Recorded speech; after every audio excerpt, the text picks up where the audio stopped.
the capabilities of AI and M&A transactions to enable people to complete due diligence, to do detailed forensic, almost forensic financial analysis far more quickly than would ever otherwise been the case. It does, however, lend itself to a situation where if you rely on the outputs and you rely on the models that have been created for this piece of work, then clearly you'd be making a mistake if you don't include the old experienced human element and knowledge.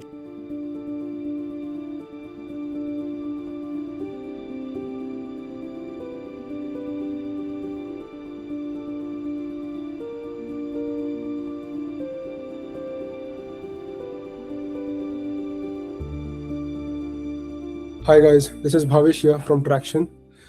We have Roger Skinner with us here. Roger brings in over 45 years of experience in asset-based finance and automotive leasing, both in the UK and internationally. Right? He has been working with companies, and he has a deep understanding of mergers, acquisitions, business model optimization. Right? Roger, thank you so much for being with us here. This is an amazing opportunity to talk to you. If you can just throw some lights on how did you get started, and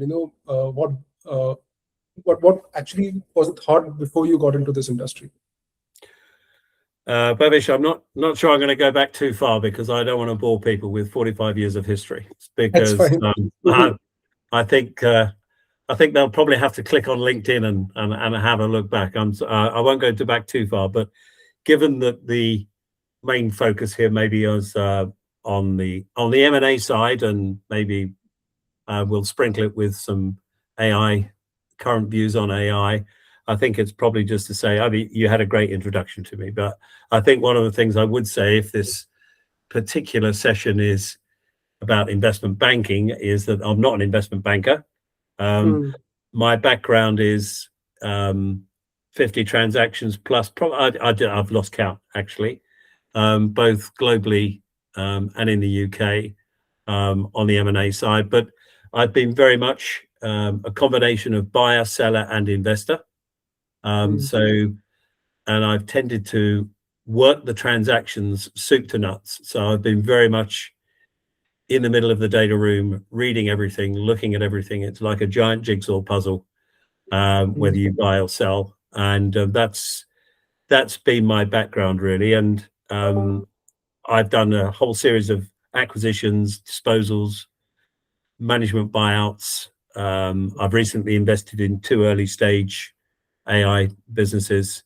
So I continue to be in the middle of it all. I've got quite a few scars from all of these transactions because nothing's ever plain sailing. But hopefully, I think I must enjoy it. Otherwise, I wouldn't continue to do it. So yeah. Yes.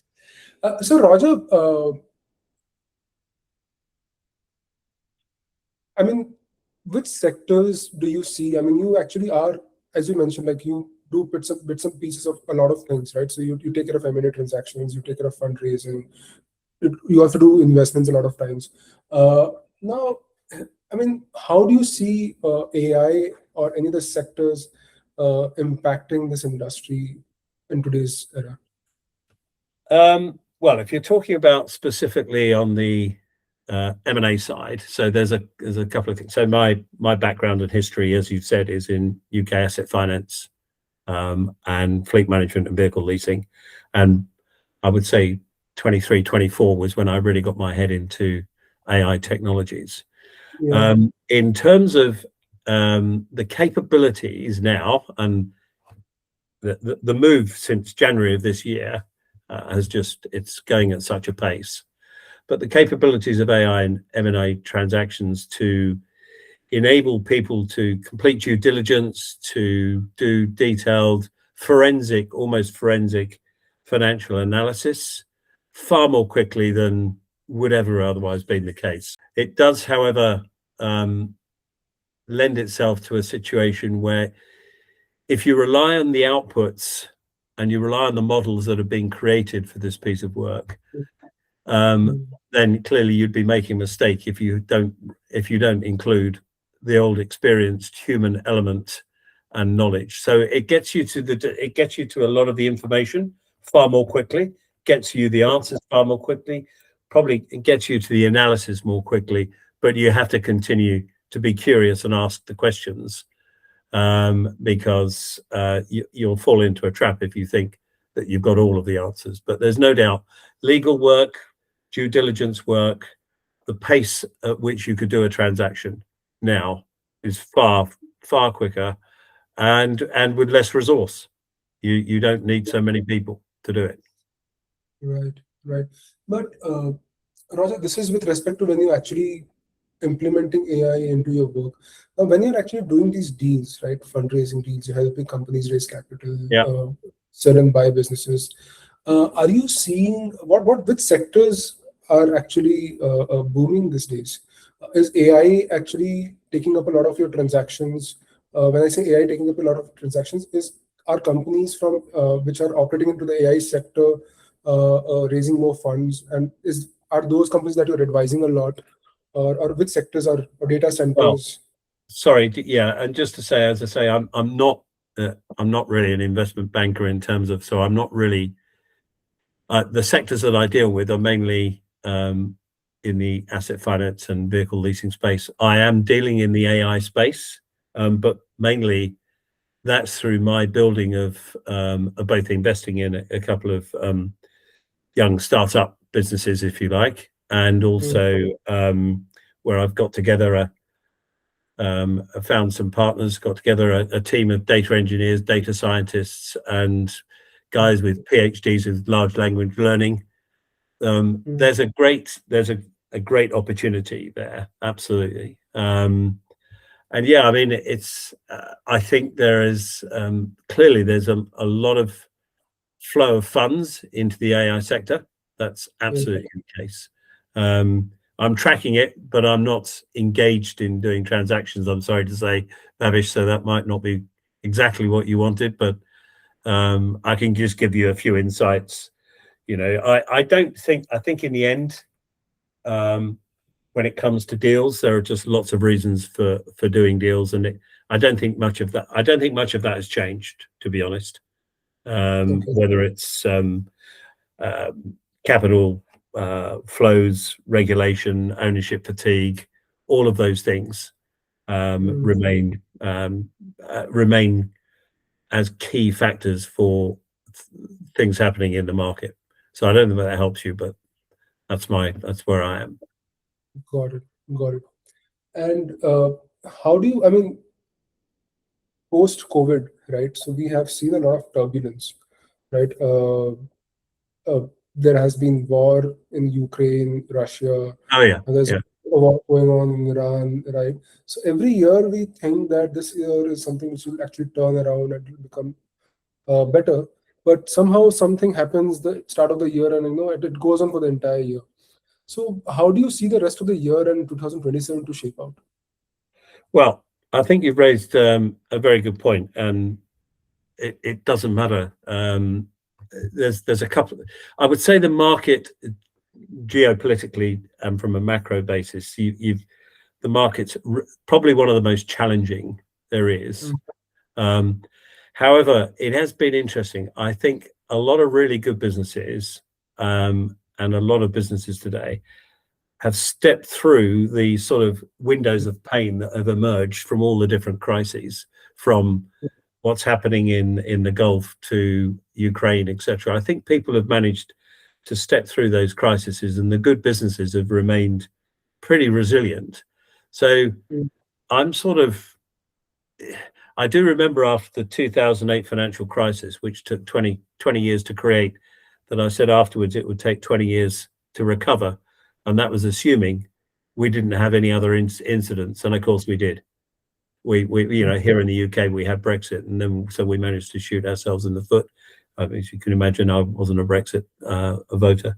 And then we did we did other things, as you say, the Ukraine war. We've had COVID.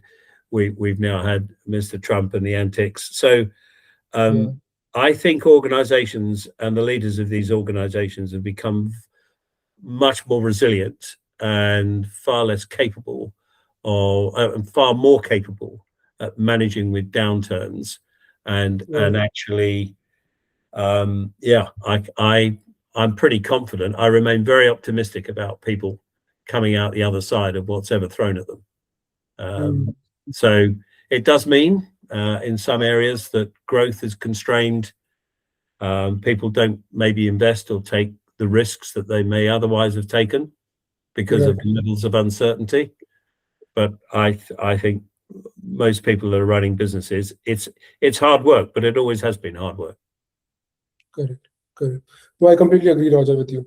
Roger, you've spent 45 plus years of your life, in this industry. What is the one piece of advice that you would give to somebody who is excited about getting into asset finance, leasing, or getting into any industry? I'd say, Babish.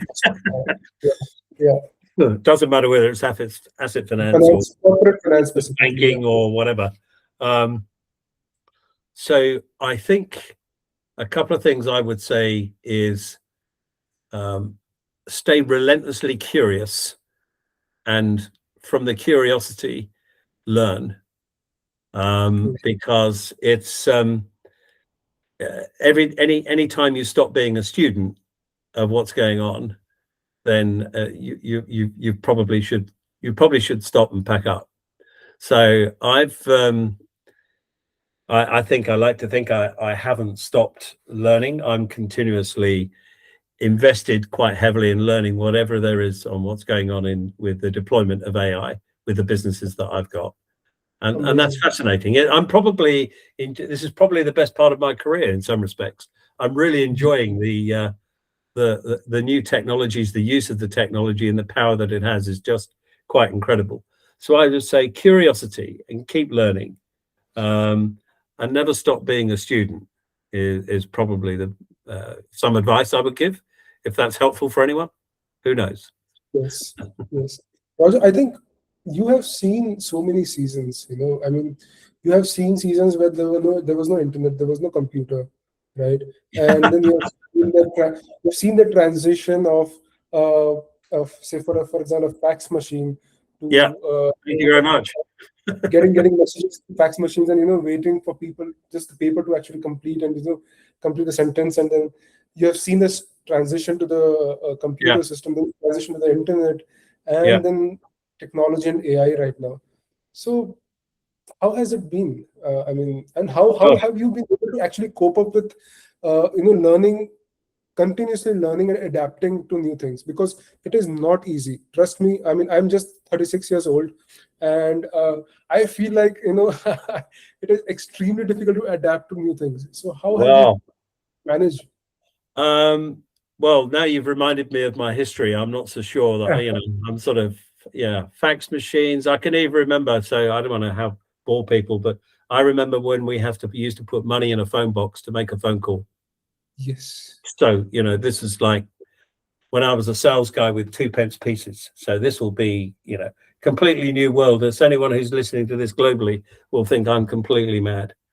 I don't know how I think how have I adapted to all of the change? I've just maybe partly out of necessity. I just don't think I couldn't adapt, so it just becomes continuous learning, continuous development. I've always had that curiosity, so if I don't know something, I've always endeavored to make sure I can find it out.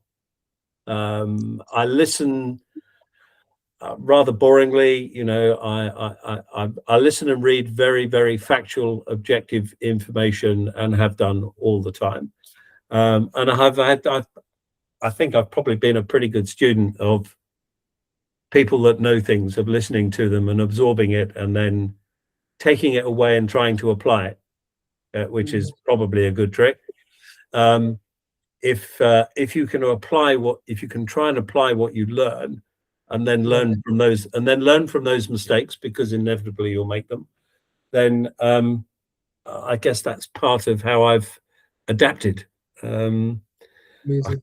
I can't really give you a better answer. I don't know how or why. It must be, I think it must be in the DNA somewhere. Must be in the DNA. So there we go. Amazing.